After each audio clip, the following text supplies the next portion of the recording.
All right, for 7.2, very similar to 7.1. 7.1 was exponential growth. 7.2 is exponential decay. For exponential growth, we looked at y equals 2 to the x. That was our beginning thing.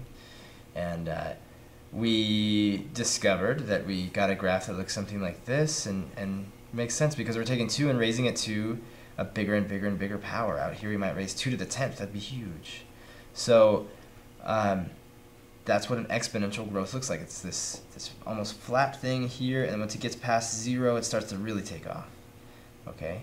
Now you'll notice for all of those that we graphed, this number right here that was being raised to this power, you could take a look and try and figure out what all those numbers had in common. All of these numbers were bigger than 1. They were 2 or 3 or 1.5 or they were 4/3 or whatever they were all bigger than 1. And if they were negative, they were still negative something bigger than 1, right? So let's take a look at what would happen if y equals, like 1/2, something between 0 and 1.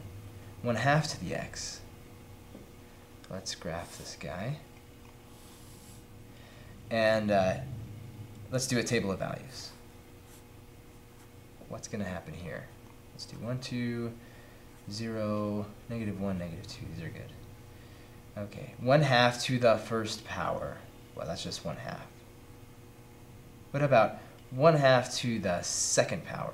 Well, that's 1/2 squared. That means that we go, let's look at it over here. 1/2 squared. That's 1 squared over 2 squared. That's 1/4.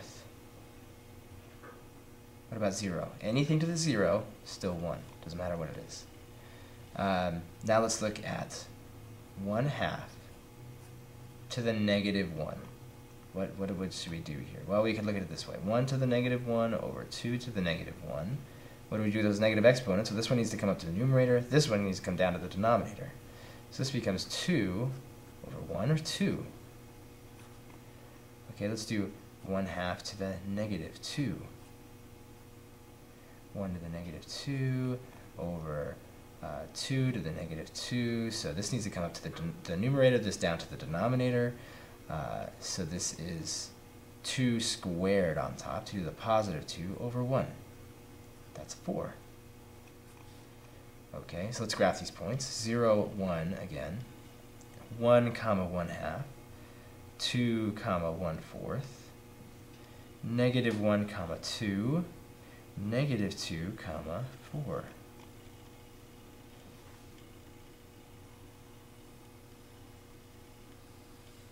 And what does that look like? It looks like a backwards this, right? It looks like it just got flipped over, which is exactly what happened.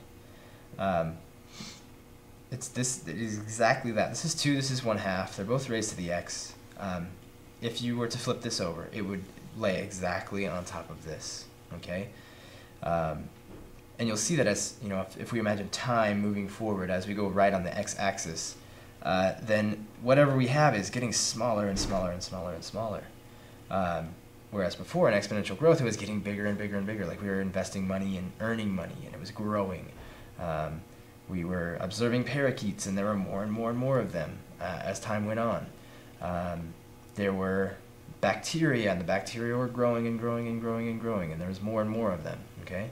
But now, this thing is going away by half each, whatever interval. If this were years, then say we had 4 of these things. Well, next year we had 2 of those things. And next year we had 1 of those things. Next year we had a half of that thing, and so on. So it's decaying. That's why we call it decay. So there's the basic idea. Let's look at graphing something like this. Maybe y equals 1/3 to the x plus 2. We went over this with graphing square roots, cubed roots. We went over it with 7.1. Look here, I have this basic function, something raised to the x. There's my basic model right there. And I add 2 to that. What happens when I add 2 to the function I'm talking about? It just moves up 2. Okay, this has been the same for all of the functions we've been graphing. So we've got these key points, except for, remember, it's just flipped over. So this would be like the exponential growth function where it was 3 to the x, except for it's flipped over the x-axis. So it'd be at 1. Instead of at 1, 3, we're at negative 1, comma 3. Instead of at 1, comma 1/3, or instead of at negative 1, comma 1/3, we're at positive 1, comma 1/3. It's flipped over. Okay, but this is not the end of the story, because we have to add 2. When we add 2, it shifts it up 2. So this guy's going to go up here, and then we're going to go up 2 from here, and up 2 from here. And also, this asymptote shifted up. So here we go. Let's sketch this graph. Well, there you go. Just swoops on down like that. It just was right here, and now it's up 2. And I recommend graphing this this asymptote just to remind you where it is, where the tail goes. The tail doesn't still go down to the x-axis like it used to. How about f of x equals 3 times 1/4 to the x minus 2. Okay. So what happens here? This is going to move it down 2. We know that. This is going to stretch it because it's bigger than 1. It's going to stretch it. It's going to stretch it by a factor of 3. It's going to make it 3 times taller, which means we should make our scale pretty small. Okay. Let's graph this guy. This is again, it's like 4 to the x, but it's flipped over the y-axis. So instead of at 1, comma 4, we're at negative 1, comma 4. I'm making this small because it's going to get pretty large. And we're still at 0, 1. That's the same thing. And instead of at negative 1, comma 1/4, we're at positive 1, comma 1/4. Right there. So there you go. Okay, so it's tiny there. Okay, but then we multiply by 3. That means it stretches it out by a factor of 3. All of these points get 3 times taller than they were. So this goes up to 3/4. This goes up to 3. This goes up to 12. 12. This one's here. So this guy right here, after we multiply it by 3, it's like this. But then minus 2, what does the minus 2 do? Well, adding or subtracting something after all of this happens, after I raise something to the x and multiply it, after that moves it down that amount, down 2. So here's my asymptote, where I used to approach the x-axis. Now I'm going to approach this new dotted line. Okay, and it moves down 2, so it goes from here to there, and from here down to here, and from here it goes here, here.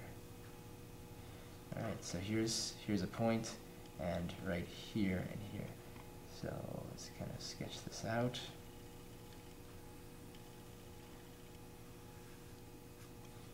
From this far away, it would look kind of pointy almost right there. So we have to be so zoomed out.